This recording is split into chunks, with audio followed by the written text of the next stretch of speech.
नमस्कार दोस्तों। ईरान ने इजरायली परमाणु अनुसंधान केंद्र के पास हमला किया है।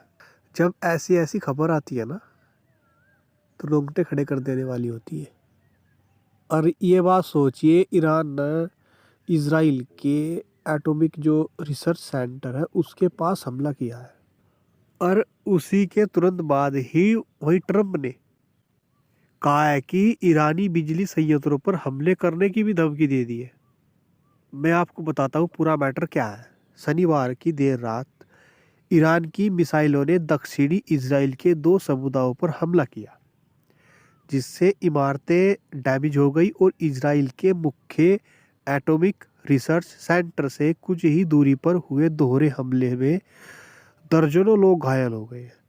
वहीं राष्ट्रपति डोनाल्ड ट्रंप ने चेतावनी दी है कि अगर ईरान 48 घंटों के भीतर होमरूज जलडमरू बंदे को पूरी तरह से नहीं खोलता है तो अमेरिका ईरान के बिजली संयंत्रों को नष्ट कर देगा।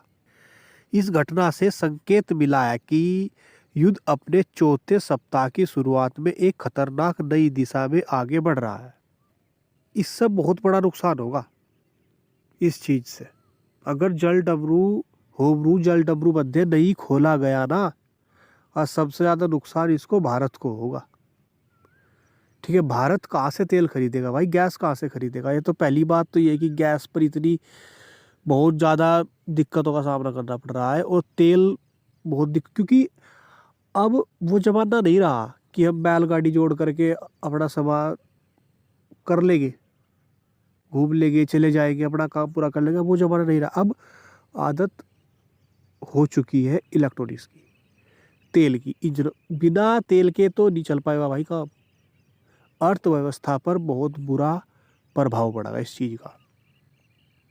तेल की बढ़ती कीमतों के बीच जलडमरू बंदे को सुरक्षित करने के लिए देश में बढ़ते दबाव का सामना कर रहे श्री ट्रंप ने फ्लोरिडा में उनका घर है, वहां से वे साप्ताहिक बिताते हुए उन्होंने सोशल मीडिया पर पोस्ट किया था। अब आप सोचो, तेल की कीमतें बढ़ रही है भाई। जिस चीज़ का आयात निर्यात कम होगा, कम वह मौजूद होगी, तो तेल की कीमतें तो उस चीज़ की तो कीमतें बढ़ेगी ही। श्री ट्रंप ने कहा कि उन्होंने ईरान को महत्वपूर्ण जलडमरू खोलने के लिए 48 घंटे का समय दिया है, अन्यथा उसे हमलों के लिए नए दौर का सामना करना पड़ेगा। उन्होंने कहा कि अमेरिका विभिन्न ऊर्जा संयंत्रों को नष्ट कर देगा, सबसे पहले सबसे बड़े संयंत्र को करेगा।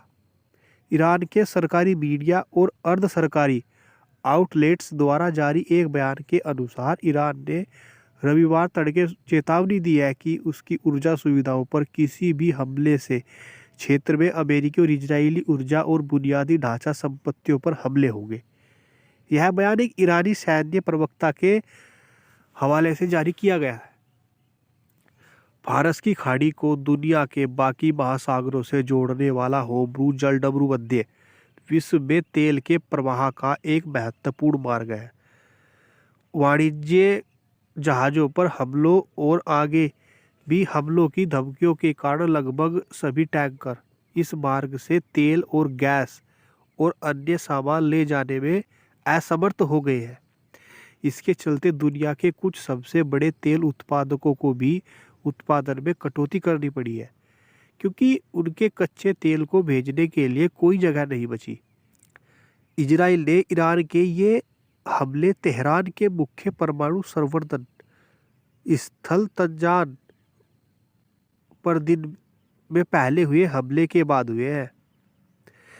इजराइल की सेना ने कहा है कि वह दक्षिणी शहरों दिबोना और अराद पर गिरे मिसाइलों को रोकने में असमर्थ रही। दिबोना और अराद इजराइल के विरल आबादी वाले नेगेव रेगिस्तान के केंद्र के पास स्थित सबसे बड़े शहर हैं। परमाणु स्थल के आसपास के क्षेत्र में ईरानी मिसाइलों द्वारा इजराइल की नई रक्षा प्रणालियों को भेदने का यह पहला मौका था। अराद हमले की खबर फैलने से पहले ईरान के संसद अध्यक्ष मोहम्मद बगैर गालिगफ ने एक्स पर कहा कि अगर इजरायली शासन अत्यधिक सुरक्षित दिबोरा क्षेत्र में मिसाइलों को रोकने में असमर्थ रहता है तो यह परिचालन की दृष्टि से युद्ध के एक नए चरण में प्रवेश करने का संकेत है। भाई ईरान ने दिमोना पर जो अटैक किया है परमाणु एटॉमिक रिसर्च सेंटर के पास, उसको इजराइल रोकने में असमर्थ रहा। अब वो असमर्थ रहा तो उसका नुकसान वहाँ ज़्यादा हुआ है। ज़्यादा हुआ है तो इजराइल एक आक्रामक रूप से अब बदला जरूर लिया जाएगा। इजरायली प्रधानमंत्री बेंजामिन नेतन्याहू ने भी कहा है कि घटना स्थल पर एक अधिक आपातकालीन दल भेजने जा रहे हैं। उन्होंने कहा कि यह बहुत ही कठिन काम है। बचाव कर्मियों ने बताया कि अराद में हुए प्रत्यक्ष हमले से कम 10 अपार्टमेंट इमारतों में व्यापक क्षति हुई है, जिनमें से 3 बुरी तरह क्षतिग्रस्त हो गई है और गिरने के कगार पर है। कम से कम 64 लोगों को अस्पतालों में भर्ती कराया गया है। डिमोना परमाणु अनुसंधान केंद्र में लगभग 20 किलोमीटर यानी कि 12 मील पश्चिम में और अराद लगभग 35 किलोमीटर उत्तर में स्थित है। माना जाता है कि इजराइल मध्य पूर्व का एकमात्र ऐसा देश है जिसके पास परमाणु हथियार है। हालांकि इसके नेता इनके अस्तित्व की पुष्टि और खंडन करने से इनकार करते हैं। संयुक्त राष्ट्र की परमाणु निगरानी संस्था ने एक्स को बताया कि उसे इजरायली केंद्र को किसी प्रकार की क्षति या असामान्य विकिरण स्तर की कोई रिपोर्ट नहीं मिली है। युद्ध में एक खतरनाक नई दिशा। इजराइल के सेना प्रमुख जनरल एयोल अजीर ने सुबह कहा कि युद्ध खत्म होने के करीब नहीं है। भाई कहाँ तो लग जाएगा, कहाँ तो युद्ध खत्म हो जाएगा। ईरान इन्हीं में है, अब खत्म हो जाता है वो, अगर वो दबा वहाँ से इजराइल में अटैक ना करता तो ख़त्म हो जाता, पर इसने नहीं चाहा। ईरान ने हिंद महासागर में लगभग 2500 मील यानी कि 4000 किलोमीटर दूर स्थित ब्रिटेन अमेरिका के संयुक्त डिएगो गार्सिया सैन्य अड्डे पर भी निशाना बनाया। अब देख, ईरान युद्ध समाप्त करने पर है ही नहीं। ईरान को युद्ध समाप्त करना ही नहीं। अब आप मेरी बात सुनिए, ईरान से अब देख लो 4000 किलोमीटर दूर ब्रिटेन और अमेरिका के संयुक्त डिएगो गार्सिया सैन्य अड्डे को भी निशाना बनाया है, जिससे यह संकेत मिलता है कि तेहरान के पास ऐसी मिसाइलें हैं जो पहले की तुलना में कई अधिक दूर तक जा सकती है, या उसने अपने अंतरिक्ष कार्यक्रम का प्रयोग करके एक तात्कालिक प्रशिक्षण किया है। अमेरिका और इजराइल ने युद्ध के लिए बदलते तर्क दिए हैं, जिनमें ईरान के नेतृत्व को उखाड़ फेंकने के लिए विद्रोह भड़काने की उम्मीद से लेकर उसके परमाणु और मिसाइल कार्यक्रमों, संयंत्र गुटों और समर्थन देने वाले संगठनों को खत्म करना शामिल है। विद्रोह के कोई संकेत नहीं मिले हैं, जबकि इंटरनेट प्रतिबंधों के कारण ईरान से आने वाली जानकारी सीमित है। युद्ध के प्रभाव पश्चिम एशिया से कई अधिक दूर तक महसूस किए जा रहे हैं, जिससे खाद्य और ईंधन की कीमतें बढ़ रही है। यह स्पष्ट नहीं है कि 28 फरवरी से शुरू हुए अमेरिकी और इजरायली हमलों में ईरान का कितना नुकसान हुआ, या वास्तविक में कमान किसके हाथ में है। सर्वोच्च नेता अयातुल्ला मोजतबा खामेनेई को पदभार संभालने के बाद से सर्वाधिक सार्वजनिक रूप से नहीं देखा गया है। इजराइल ने नतांज पर हमले की जिम्मेदारी लेने से इनकार कर दिया है। ईरान ने कहा है कि भाई हमने नतांज पर हमला नहीं किया है।